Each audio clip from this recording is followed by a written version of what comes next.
Mais en tout cas, je voulais faire un film sur le cinéma, ça depuis longtemps, et je voulais faire une comédie sur le cinéma, ça c'est sûr. Queria fazer um filme sobre o cinema, uma comédia, em todos os casos isso era certo. Je voulais parler de ce métier qui m'est si cher, si proche, mais je voulais en parler avec un peu de distance et un peu d'ironie. E eu queria falar desse trabalho que é tão próximo para mim, mas eu queria também manter uma certa distância e uma certa ironia. Et alors c'est la première fois que je fais une comédie, parce que je suis plutôt je fais plutôt des films dramatiques. E é a primeira vez que eu faço uma comédia, normalmente eu faço filmes mais dramáticos. Et alors j'ai trouvé que c'était un travail très difficile, la comédie, très sérieux. E eu achei que foi um trabalho muito difícil, muito sério. Mais moi j'ai envie de vous entendre plutôt. Mas eu queria Plutôt parce que ouvir os senhores. moi je connais moi je parle beaucoup tout le temps, donc j'ai plutôt envie d'entendre vos réactions. Vous avez dit que vous vouliez toujours faire un film sur le cinéma. Là, vous avez choisi la comédie. Je ne sais pas quoi personnellement encore en penser à la fin, parce que je ne sais pas si j'aurais préféré que justement tout le monde explose et qu'il y ait moins ce genre de happy end, dans le sens où le film ne se terminerait pas, l'histoire d'amour ne se passerait pas, etc. Et que tout ça était une parenthèse un peu enchantée, avec une fin, alors ça aurait été un peu peut-être plombant justement, comme ce qu'ils essaient d'éviter dans le film. Mais pourquoi justement vouloir faire de la comédie alors que vous n'étiez pas dans ce registre? C'est peut-être plutôt ça. Parce que c'est un film très personnel en fait. Je raconte des choses très personnelles et pour moi, je l'ai même écrit à un moment où j'étais un peu découragé, j'avais un peu une sorte d'épuisement professionnel. Então é um filme muito pessoal, é um filme que eu escrevi quando eu estava muito cansado, profissionalmente desanimado. E a pergunta era, je pose la question, je traduis la question do monsieur, se vous voulez bien. Ah oui. E a pergunta era de saber por que o senhor disse, eu não sei exatamente o que pensar desse filme, desse happy ending, porque talvez eu teria gostado que acabasse de outra forma, que tudo explodisse, que fosse triste, que eles não ficassem juntos. E eu não sei o que pensar, por que então fazer isso sobre a forma de uma comédia? Et alors, je voulais quand même prendre un peu de distance par rapport à ça. Je voulais raconter cette chose très personnelle qui est les angoisses du créateur et les angoisses économiques aussi. Hein. De dire que le cinéma, c'est artistique, mais c'est très économique. Il y a une pression économique très forte. Mais pour moi, c'était impossible de raconter cette histoire sur un ton vraiment sérieux. Eu queria tomar uma certa distância entre esse assunto, que era uma angústia muito grande, uma angústia que vinha também da pressão econômica, já que o cinema também implica uma pressão econômica muito importante, e eu queria fazer isso com uma certa distância, não de forma séria. Si j'avais raconté ça de façon sérieuse, pour moi, ça aurait été très égocentrique ou trop narcissique. Alors voilà, j'avais besoin de cette distance, parce que je me moque beaucoup des autres, du producteur, des acteurs, mais il fallait aussi que j'ai cette distance pour me moquer du metteur en scène. E para eu gozar também do realizador, do produtor do filme, eu tenho que também ter uma certa distância. Eu acho que se eu tivesse tratado disso de forma séria, eu não teria conseguido. Et alors, je dénonce aussi la dictature du happy end. Et on voit que le cinéaste s'accroche pour faire une bad end, une fin triste. E eu denuncio também essa ditadura do happy end. E, ao mesmo tempo, vemos que o cineasta também tem uma certa coragem para ir até o final triste do filme. Alors j'étais obligé, moi, de finir par un happy end. Le film ne pouvait pas se finir deux fois de façon dramatique. E, nessa medida, eu tinha que acabar com um happy end, porque ele não podia ter acabado com dois fins dramáticos. Et comme je dénonce la dictature du happy end, on ne peut pas me reprocher de faire un happy end. E como eu denuncio a ditadura do happy end, não podem me taxar de eu fazer um happy end. Donc grâce à ça, j'avais la possibilité de faire un happy end qui est toujours considéré comme une chose un peu suspecte, le happy end. E graças a isso eu tive a possibilidade de fazer um happy end, que é algo que é sempre considerado como suspeito. Et peut-être grâce à ce happy end, je vais faire un grand succès. E talvez graças a esse happy end eu vou ter um grande sucesso. Un commentaire. J'ai été directrice de production au cinéma pour oui, 20 ans. Ah bah oui. Donc pour moi, c'est vrai que je me ris beaucoup pendant le film, mais je suis super angoissée, j'ai pleuré. Donc c'est réaliste. C'est trop réaliste, je crois. E não era uma pergunta, era mais um comentário para dizer que eu fui diretora de produção durante mais de 20 anos e ao ver o filme eu senti muita angústia, eu sentia vontade de chorar.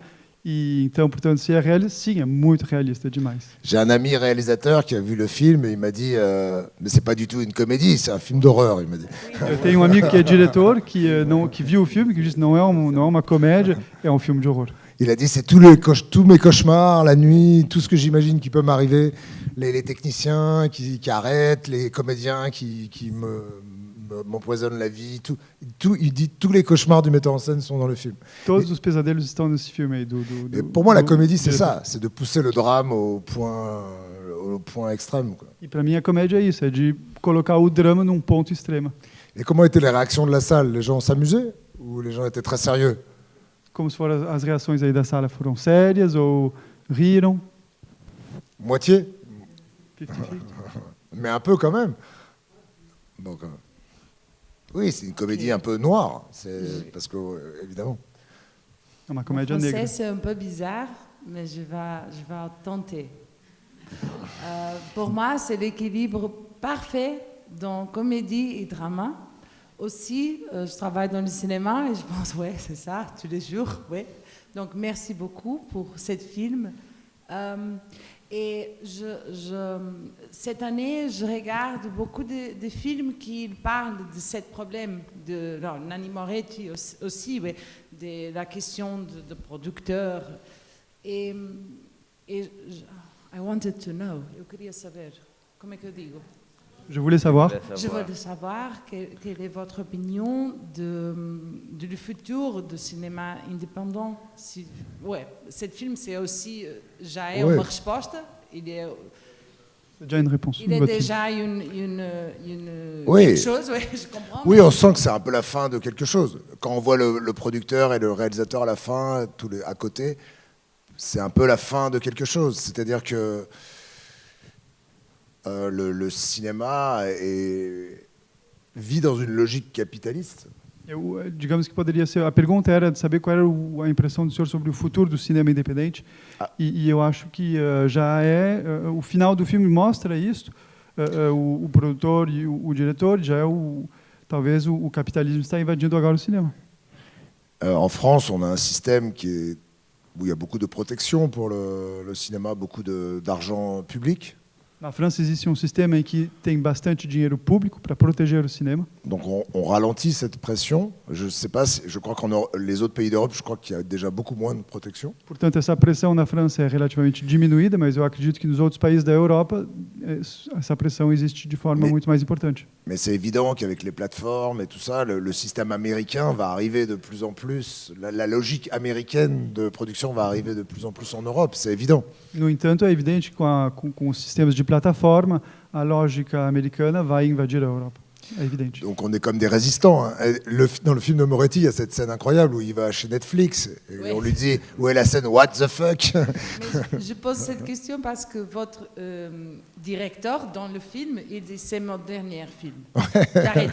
Donc ça, ma question, c'est pour ça, parce que cette mots sont votre mot ou non? Ça, c'est pas votre dernier film, non? Non. Bah non, parce que j'ai fait Goldman après, donc déjà, c'est pas mon dernier film. Mais non, mais vous savez, des fois, on dit en français conjurer le sort. Je sais pas comment. Já não vai ser meu último filme, porque eu fiz depois disso o Goldman, e o que se diz em francês é que vamos desafiar a sorte. C'est comme une prière. Alors, j'espère que c'est pas mon dernier film. Mais en tout cas, je vois qu'avec les années, c'est de plus en plus compliqué de faire des choses un peu hors système. No entanto, eu vejo que com os anos, cada vez é mais difícil fazer algo que não seja dentro do sistema. Alors en France, il n'y a pas tellement la pression sur le happy end, ni tellement sur le scénario, mais il y a beaucoup de pression sur le casting, sur le choix des acteurs. Na França não existe tanta pressão no roteiro ou no happy end, é mais sobre a escolha dos atores. Le procès Goldman, par exemple, il n'y a pas d'acteurs connus, mais c'est très difficile de faire des films comme ça, et c'est possible parce que le film est vraiment un tout petit budget. No filme, o processo Goldman não tem ator conhecido, mas foi possível fazer isso porque era filme com orçamento pequeno. Donc je sais pas. L'avenir, je sais pas. J'espère que... Toujours, depuis que j'ai commencé le cinéma, on dit toujours le cinéma va mourir dans 5 ans. Et pour l'instant, il n'est pas mort, alors je me dis peut-être... Desde que eu comecei o cinema, dizem que o cinema vai morrer daqui a 5 anos. Então, por enquanto não morreu, então não sei o que vai acontecer. Après le Covid, on a dit ça va mourir. On a annoncé la mort du cinéma tellement souvent qu'on n'y croit plus maintenant. Donc, a morte do cinema foi anunciada tantas vezes que nem acreditamos mais nisso. Donc voilà, c'est comme le film, c'est un peu pessimiste et optimiste en même temps. Tanto como no filme, tem pessimismo e otimismo ao mesmo tempo. Mais c'est pour ça que je voulais faire une comédie, parce que je voulais pas faire un film de plaintif, comme on dit. E é por isso que eu quis fazer uma comédia, não quis me queixar. Je voulais faire un film très vivant et très voilà. Eu quis fazer um filme vivo. Eu como estou um bocadinho baralhada com as línguas português, inglês e francês, vou dizer em português. Esta mudança no cinema, e quando está a dizer da industrialização do cinema como é o americano, em que o cinema independente está em risco, penso que neste filme mostra, ou pelo menos não sei se o quer dizer, que não é só do lado da realização, não é só do lado da produção, é também do lado dos atores. Quando há aquela discussão e vocês não são artistas, afinal, entre eles, quando quem vai ficar ou não até ao final do filme, as 2 semanas sem ganhar dinheiro, eles também se discutem, não é? Se estão dispostos com os técnicos. Os atores. Sim, não, mas com os técnicos. Com os técnicos, sim, quando naquela discussão final em que eles dizem, mas 2 semanas vocês não são artistas, os artistas trabalham para sem dinheiro, não é? Eles dizem que não é? Eles querem ir embora. Eu não sei se é isto que queria passar a mensagem. Non, je voulais montrer la situation. C'est plus facile de demander des efforts financiers à des acteurs qu'à des techniciens. Ça, c'est vrai. Eu quis mostrar a situação. É muito mais fácil pedir um esforço financeiro a um ator do que a um técnico. Parce que les acteurs, ils sont dans la lumière et les spectateurs vont les voir, ils vont être sur l'affiche du film, donc il va y avoir une rétribution. Il va y avoir une rétribution pour les acteurs. Porque para os atores vai haver uma retribuição. Eles estão à luz, eles estão no cartaz do filme, o público vai os ver. Il faut comprendre que pour les techniciens, c'est un travail. Ils sont sur un film, puis après ils vont être sur un autre film, et ils ont des familles à nourrir, et ils gagnent en général beaucoup moins d'argent que les acteurs, en tout cas parce que c'est pas les acteurs, c'est l'acteur star qui leur fait la leçon. E há de se perceber que para os técnicos é um trabalho, realmente. Eles estão num filme, depois vão para o outro, têm que alimentar a família, e não é um ator qualquer que vem dar lição para eles, é o ator star do filme. Mais après, c'était aussi un switch de comédie. Comme l'acteur est infernal, et j'ai trouvé ça drôle que ça soit le plus royaliste à la fin, celui qui défend le réalisateur. E esse era um elemento cômico também, já que era o ator insuportável que chegava no final e que é ele que defendia, que era mais royalista que o rei, como se diz na França. C'est comme une perversité du personnage. Il va dire au réalisateur, non, tu dois pas lâcher, non, tu dois être radical, non. En fait, il lui fait la leçon. Il dit, moi, je suis plus artiste que toi. E a perversidade dessa personagem, que vai ver também o diretor e que dá lição de cinema para ele, que diz para ele o que ele tem que fazer, e dizendo, eu sou melhor do que tu. Moi, je voulais montrer les rapports de pouvoir sur un plateau. En fait, je dis c'est un film marxiste sur le cinéma. C'est un film sur la lutte des classes sur un tournage. O que eu digo é que é um filme marxista sobre o cinema. O que eu queria mostrar também eram as oposições entre as diferentes classes no âmbito do filme.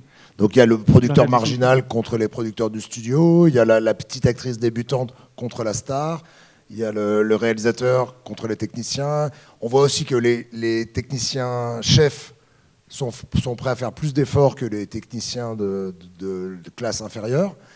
Et puis il y a aussi le traitement sur les figurants, surtout. On voit que les figurants, alors, ils sont vraiment traités le plus bas possible, quoi. E é um relacionamento, são os diferentes relacionamentos que podem aparecer no filme entre os diferentes níveis de técnicos, os níveis de produtores, os níveis também dos que fazem somente aparência, que estão no nível mais baixo de tudo. Et moi, depuis que je fais du cinéma, longtemps, j'ai toujours trouvé cette hiérarchie très violente. E desde que eu faço cinema, já há muito tempo, eu sempre achei essa hierarquia muito violenta. Alors on sait que ça existe, dans toutes les entreprises, on sait que ça existe, mais comme le cinéma, on associe ça à l'art et à la générosité et à l'amour, alors c'est encore plus étonnant sur un plateau de tournage. E sabemos que isso existe em outras organizações e nas empresas, só que como o cinema é relacionado com a arte, com a beleza, com a aparência, isso nos parece ainda mais violento na realização do filme. Donc voilà, je voulais montrer ça. E é o que eu queria mostrar. Mais je ne sais pas comment le public va réagir. Peut-être le public ne veut pas voir ça, je ne sais pas. E eu não sei como o público vai reagir. Talvez o público não queira ver isto. Le film n'est pas sorti. Non, il n'est pas encore sorti en France. O filme ainda não estreou na França. Et dans les autres pays? Non, il est sorti nulle part. Oui. Não estreou em nenhum lugar. Il a été présenté à Venise, ici, foi apresentado em Veneza, aqui, En Belgique, un soir, une fois. na Bélgica uma vez. Voilà, c'est tout. Non, c'est pour... Félicitations comme ça. J'ai regardé le film, je disais The French are back. Les Français sont retournés. Les Français sont are back. Are back. Are The back. French the French are back. Ok. Comme c'est vraiment une comédie noire, un film noir.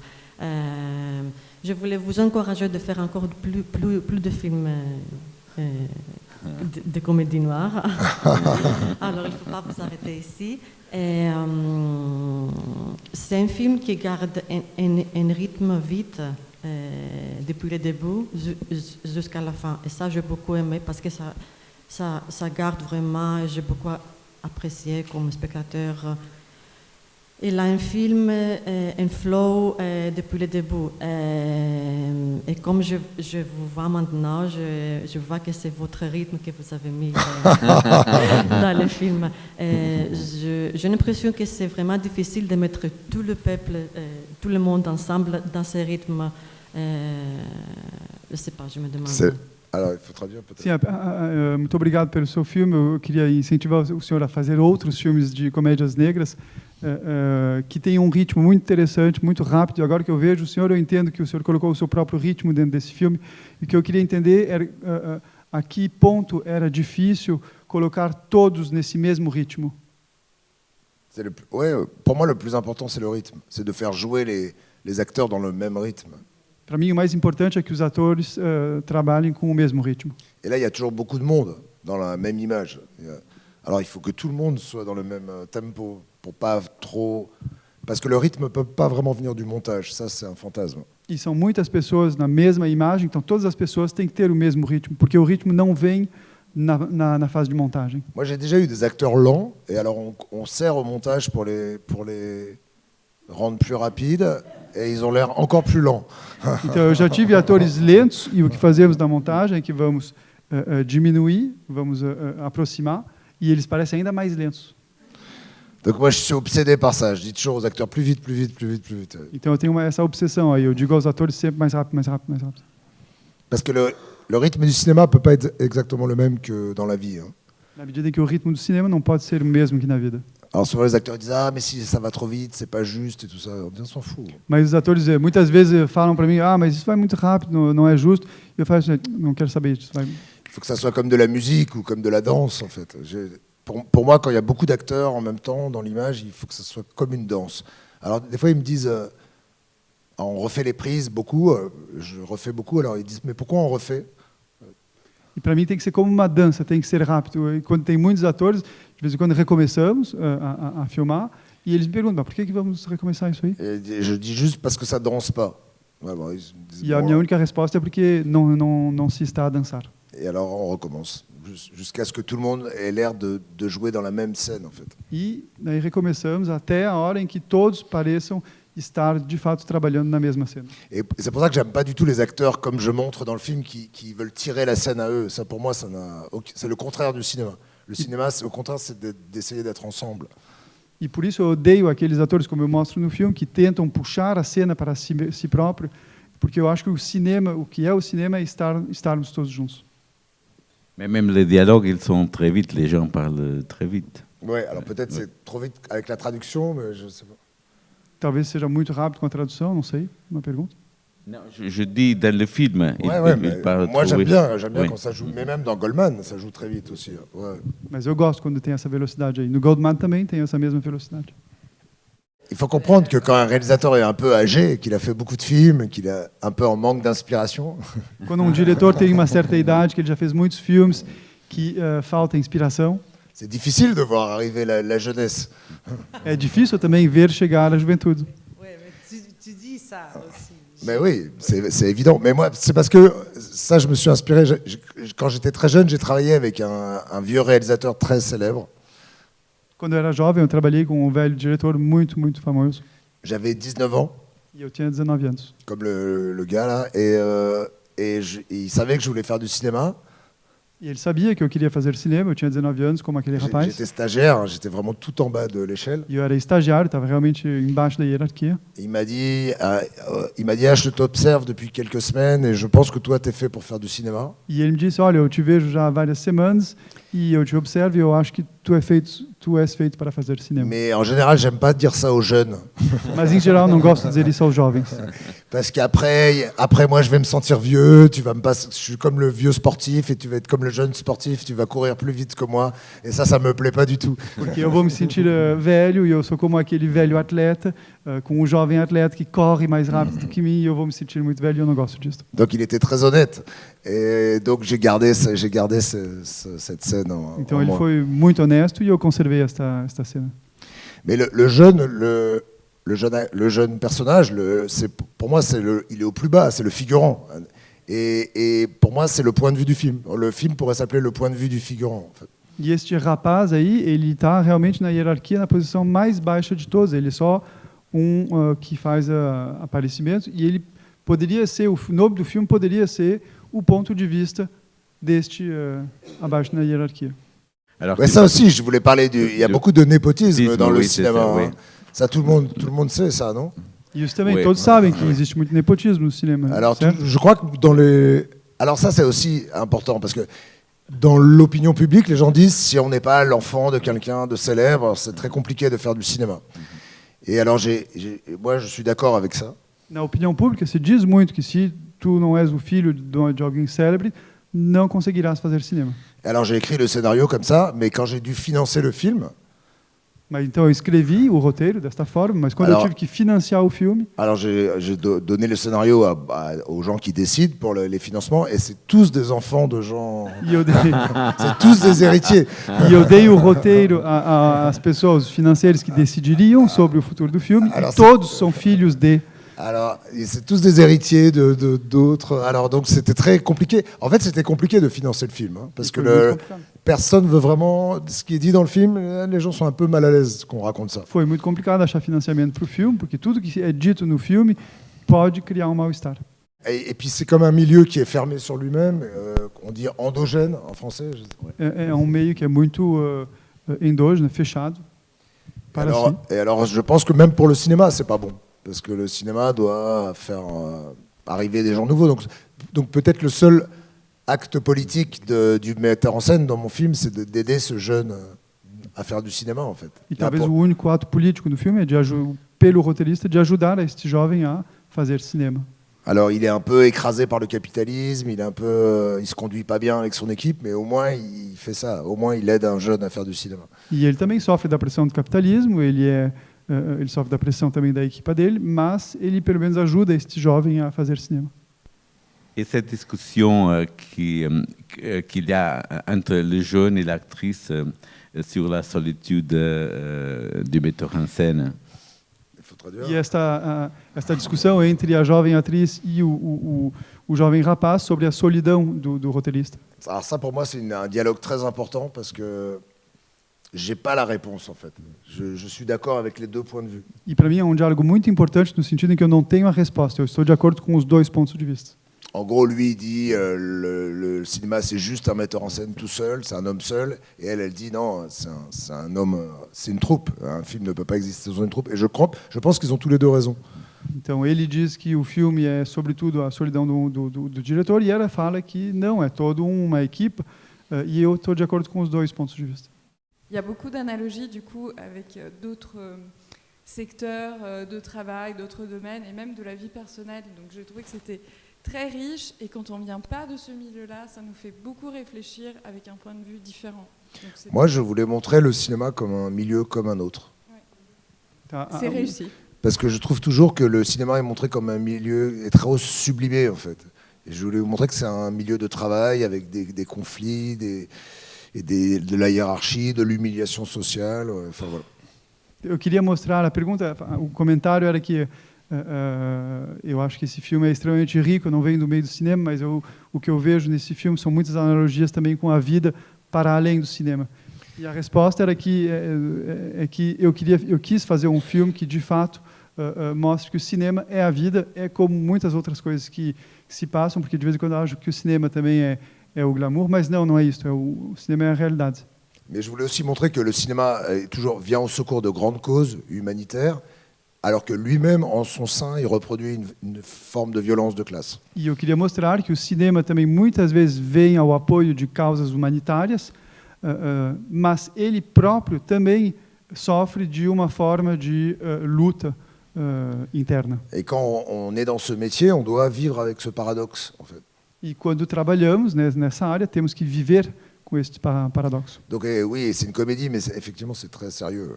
Então, de fato, é uma comédia, mas é muito sério. On arrête? Alors, Alors, oui, encore une question? on arrête parce qu'il y aura une autre séance. Je crois qu'à la sortie, peut-être qu'il y aura des gens qui te donneront des scénarios à lire. Mais Talvez na saída alguns jovens deem roteiro a ser lido. Não demais, por favor. merci, Cédric. Merci, merci. Et muito obrigado.